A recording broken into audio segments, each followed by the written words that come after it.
Welcome to the BamCam with Jack Burnett and Alison Castellano from RFG Advisory. In this podcast, we explore how life and financial well-being are intertwined. We'll look into areas concerning motivation and attitude, financial planning, investing, and much more. Our goal is to empower you with the information and resources you need to help manage your money and strive towards the life you've always wanted. So sit back, relax, and join us on this journey of uncovering your true self and achieving financial independence.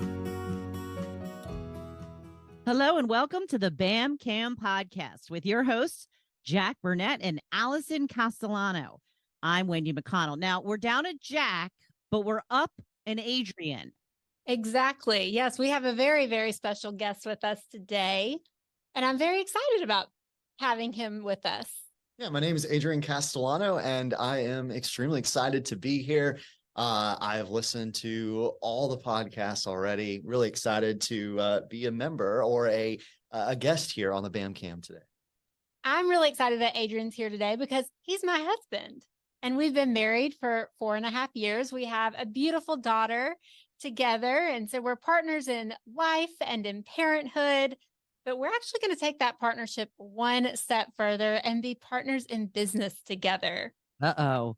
I know. So it's either going to go really well or really poorly. No, it's going to go well. It's going to go great.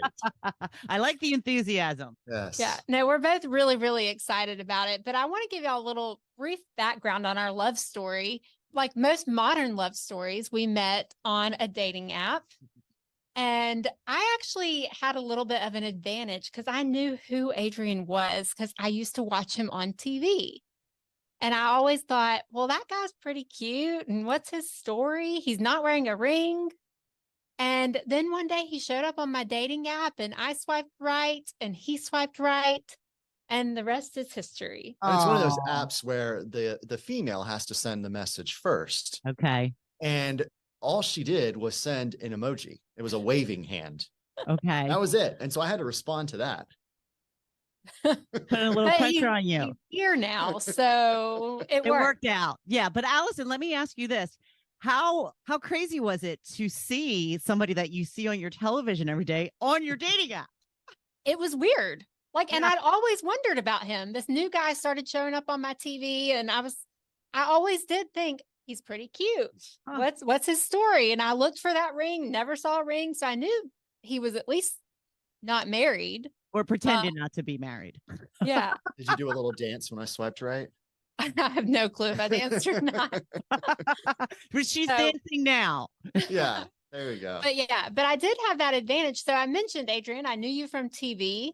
Tell us your background. What have you been doing? Okay, so I'm originally from Tampa, Florida. I went to Florida State University, and I always knew from a young age that I wanted to be a meteorologist. I loved weather as a kid. I was a self-proclaimed weather nerd. We would get thunderstorms and I'd be looking out the window, watching the storms come in, hurricanes, and none of that scared me. I just loved watching it. I loved looking at it. And so I just knew I would give weather reports to my parents when I was 7 years old. I was playing t-ball and I'd be out there in the field looking up at the clouds. I was one of those kind of kids. I was pretty good at baseball too, but in between pitches, I'd be up there looking at the clouds and just thinking about the weather. And so I knew that I wanted to do that at a young age. And so I had that career path set forward. And so I went to school, studied meteorology, and right out of college, I got a job in Abilene, Texas, very small city, about 2-3 hours west of the Dallas-Fort Worth area. And I was there for 3 years and I had a good time there. It was completely different than what I was used to growing up in Florida, living at the beach basically every summer, going there with my parents and my sister. So after the 3 years in Abilene, I decided I needed to be a little closer to my family. And so I looked around trying to find a job closer to my childhood home in Florida. And that's when I came across Birmingham, Alabama. And I moved here knowing absolutely nothing about the state of Alabama. In fact, before I accepted the job, I had never been in the state of Alabama. So I came here for an interview and spent basically a day and a half in the city, and I accepted the job. They offered it to me right then and there after my interview. And I was on TV for 8 years in Birmingham, Alabama. I love the job, love everything about it. There's certainly some challenges when it comes to schedules and that kind of thing. You know, a lot of changing schedules, working in the mornings or working in the evenings. And so it's been tough on the two of us to be able to spend a lot of time together like a normal married couple would. And obviously now with a 1-year-old child in the mix as well, Laura, it really sometimes it's difficult to spend that time as a family. And so, you know, I love everything I do though, and I love the weather still, and I always will love the weather. I have a feeling in the future he'll be watching tornadoes roll in. Oh, of course. Off in the distance, but rolling in. Well, hopefully. Yeah. Yeah. So he'll enjoy taking up weather as a hobby. Oh, I will for sure. One of the hardest things is during a tornado outbreak, being at work, which, you know, 100% it's part of my job and it's what I love to do, but it's hard to leave my wife and now my child at home without me there. Yeah, I can imagine. So it's not the job, it's the hours. Yes. 100%. Yes. Yeah. So remember, Dad and I are second career financial advisors. And so this will be a second career for Adrian too. And Dad was kind of a trailblazer, I think, changing careers and changing industries. But for us, we're not really trailblazers. A lot of millennials and Gen Zs, they are changing careers that align more with their passions and their needs. So we're not really trailblazers, but you're going to change careers to change industries. Are you ready to leave that TV world and fame behind?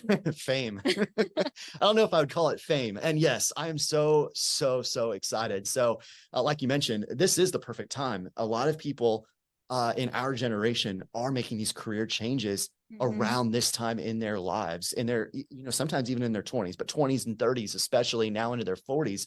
A lot of people are making those career changes. I've always had a passion for helping people and guiding people. That's what I do for the last 11 years. That's what I've done. Countless severe weather outbreaks and tornado outbreaks where I have literally sat there or stood there on screen on TV and helped guide people to get to their safe place in their house, to get to their basement or wherever it is in their house that protects them when a destructive tornado is heading their way. So in a way, I've always had that role to protect and to guide my viewers, but now obviously in the new role to protect the people that I'm working with. And so I think it is fitting that I'm transitioning from that TV role to this kind of profession. And it kind of just goes hand in hand. Yeah. So you've already kind of answered my next question about why you want to be a financial advisor. But another reason, we've discovered in our marriage a passion for financial wellness. I don't think either of us really realized that we had that passion until we got married, until we started working together as a couple. Do you want to elaborate a little bit on that? Yeah. We definitely have really done so well, I think, with tracking those kind of things. And it's going to sound weird, but I think it's actually fun to see how you can save money, especially as a young couple, because when people are young, a lot of times that's not what they're focused on. They're focused on, especially when they first start working and they see those first few paychecks, they get so excited, like, let me go buy this, let me go experience this. And that's all great. But it's also really important at that young age to just step back for a second, take a deep breath and figure out that plan. And I think we've really done a really good job of taking that step back and kind of formulating a plan and how we're going to kind of step forward from here, especially when you start adding to the family. Not only do we have a 1-year-old daughter, but we also have a dog. And dogs can be expensive as well. Everything is expensive. Just everything. Life is expensive. Groceries are expensive. So when you're not working, what are some of the things you enjoy doing? Okay. Well, I mean, we've already talked on my hobby of weather, and that's never going to stop. That's always going to continue. I am really big into the outdoors. I just love spending time outside.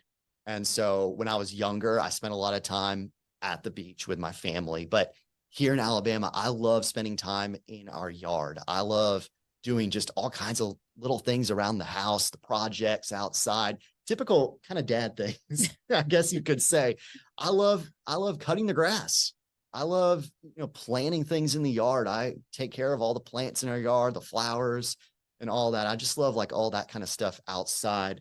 Yeah, you have a much better green thumb than I do. I've always been like that too. Even as a kid, I would do that. I would work out in the yard with my dad, and it was just something that I've always enjoyed doing. But I like going for walks. We enjoy going for walks with Laura and our dog Roma. We like to go to the park. We like to push Laura in the swings. Mm-hmm. Now that she's getting a little bit more mobile, we'll be chasing after her in the park. Yes. I think that's coming up. I just love being a dad. It's so much fun. It's so rewarding with this being our first child. And we were just talking today. I was at work, and when she woke up this morning, she kept saying, "Daddy." Yeah. And I just love that. I love hearing that. And it puts a smile on my face every day.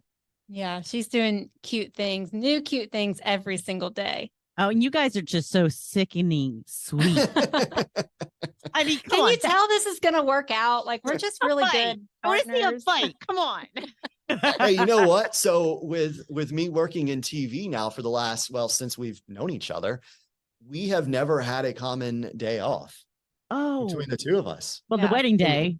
The wedding day. Well, unless we take vacation time in a normal week, we do not have a common day off. And so maybe now that we have common days off, we may really get into it. He's going to start scheduling me time, and I'm going to start scheduling me time.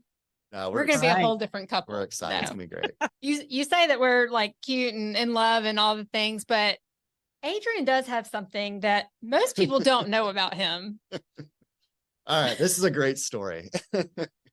So ever since I met Alison, I knew that she was really allergic to cats. But here's the problem. When I first met her, I had 2 cats, of course. I've always been a dog person, and now we have a dog. So you wonder what happened to the cats.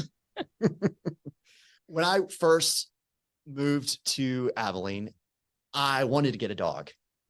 But of course, I was out there kind of by myself, far away from family. And when you work in TV, you work strange hours, sometimes very long days, especially during severe weather. And so I decided that it probably wasn't the best time of my life to get a dog, so that the dog wasn't sitting at home by itself all day. So I got 2 cats. Well, I got 1 cat. I got 1 cat instead. After about a year or so, the lady who gave me the first cat, she said, "You know what? Cats do better when they have a cat friend." So I ended up with a second cat, Flurry and Stormy. What? So great, perfect names. Perfect names. I know. Appropriate weather names. So fast forward 3 years, 4 years maybe, and here we are in Birmingham, and I find out that Alison can't really be around me because of my cats. So I had a decision to make. She couldn't be around you, like the scent of the cat was on you. Yeah. Oh, I mean, as soon as she saw me, she would start sneezing. It was bad. The eyes would get all puffy. So I had to make a decision. So I called Mom, said, "Hey, Mom, you love animals. How would you like 2 cats free of charge?"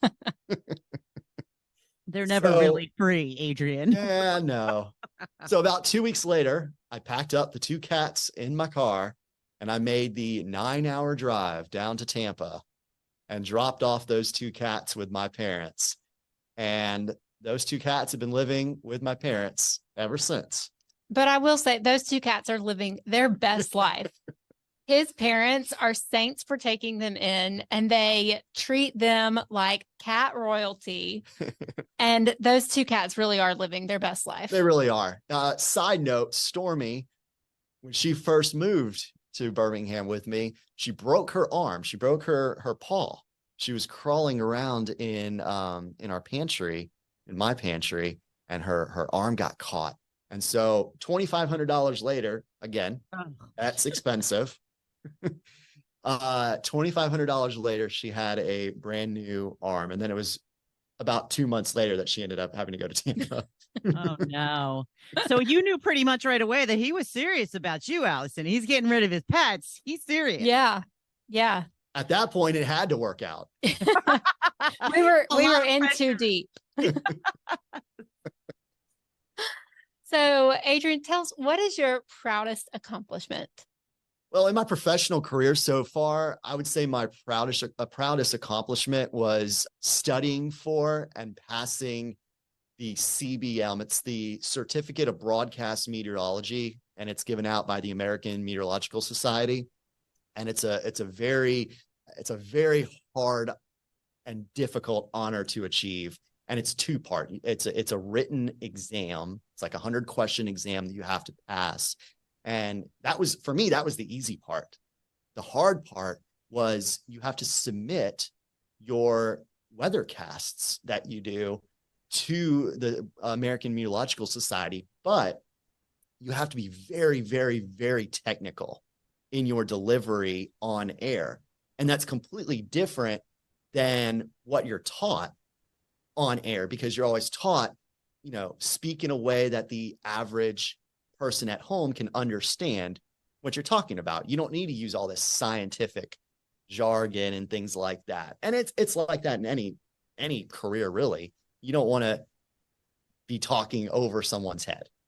And so that was a really big adjustment for me. And so I submitted it all. And after probably 6 to 8 months of studying and preparing and submitting the tapes, I finally earned that achievement. And at the time that I received it, I was one of only about 700 meteorologists in the entire world that had that distinction. What I think is really cool about that story, and what it kind of goes to show, is I think deep down, you're a lifelong learner, and you will continue to learn new things and improve upon your craft. So even in this new career, I think you will find advanced distinctions to prepare for and earn. And I think that'll be really fun for us to do together. I love challenges. I always have loved challenges. And so, meteorology was a challenge for me when I first started out. I'm glad that nobody has access to my first year of weathercasts, because they were awful. Or my college tapes. Those were even worse. Oh my goodness. So it takes a long time to really perfect, and you never really perfect, but get to a point where you feel very comfortable. And so I'm very excited about this opportunity, because it is a little out of my comfort zone. But again, I have this sort of unique background, I feel like, and I'm so excited just to get started and to work toward some of those professional achievements over the coming weeks, months, and years. And decades. I think we're going to be at this for a long time together. Right. Yeah. Yeah. So we're kind of wrapping up here, but is there anything that we haven't talked about today that you want to talk about? I'm just really excited. I'm really excited about this whole opportunity. I still can't believe I'm working with my wife and my father-in-law. That's super exciting. That was not in the bingo cards 5 years ago. No. And who knows, one day, maybe our daughter will be with us. You never know. Yeah, we can only hope. She's not going to be a French lit major. No, that's for sure. No, I'm not letting her go into TV news either, I don't think.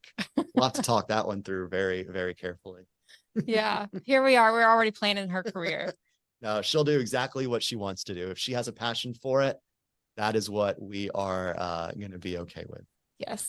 I like your attitude there, Dad. So that's all we have, folks. Okay. Well, it's good actually that, he's a guest today, and hopefully in the future, because I have a feeling he's going to miss the spotlight just a little bit.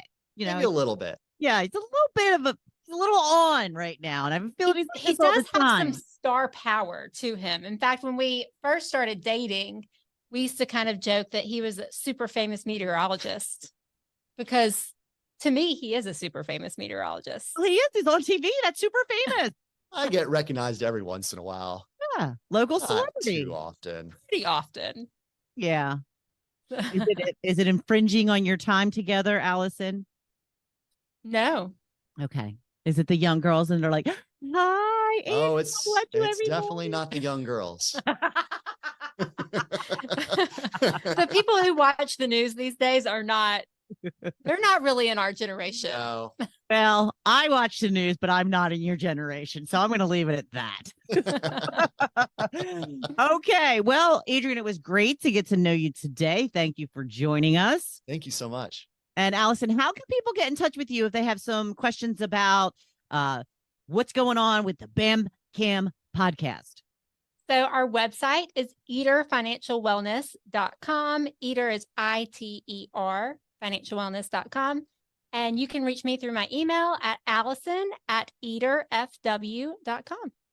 All right. Sounds good. Well, thank you for listening today. Please like, follow, and share this podcast with your friends. Until next time, I'm Wendy McConnell.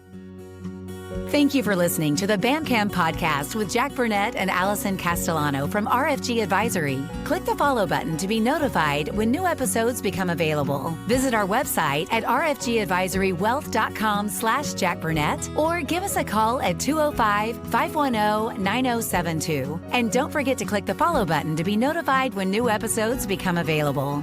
Content here is for illustrative purposes and general information only. It is not legal, tax, or individualized financial advice, nor is it a recommendation to buy, sell, or hold any specific security or engage in any specific trading strategy. Information here may be provided in part by third-party sources. These sources are generally deemed to be reliable. However, neither our guest nor RFG Advisory guarantee the accuracy of third-party sources. The views expressed here are those of our guest. They do not necessarily represent those of RFG Advisory, its employees, or its clients. This commentary should not be regarded as a description of advisory services provided by RFG Advisory or performance returns of any client. The views reflected in the commentary are subject to change at any time without notice. Securities offered by registered representatives of Private Client Services member FINRA SIPC. Advisory services offered by investment advisory representatives of RFG Advisory LLC, RFG Advisory, or RFG, a registered investment advisor. Private Client Services and RFG Advisory are unaffiliated entities. Advisory services are only offered to clients or prospective clients where RFG Advisory and its representatives are properly licensed or exempt from licensure. No advisory services may be rendered by RFG Advisory unless a client agreement is in place. RFG Advisory is an SEC registered investment advisor. SEC registration does not constitute an endorsement of RFG by the Commission, nor does it indicate that RFG or any associated investment advisory representative has attained a particular level of skill or ability.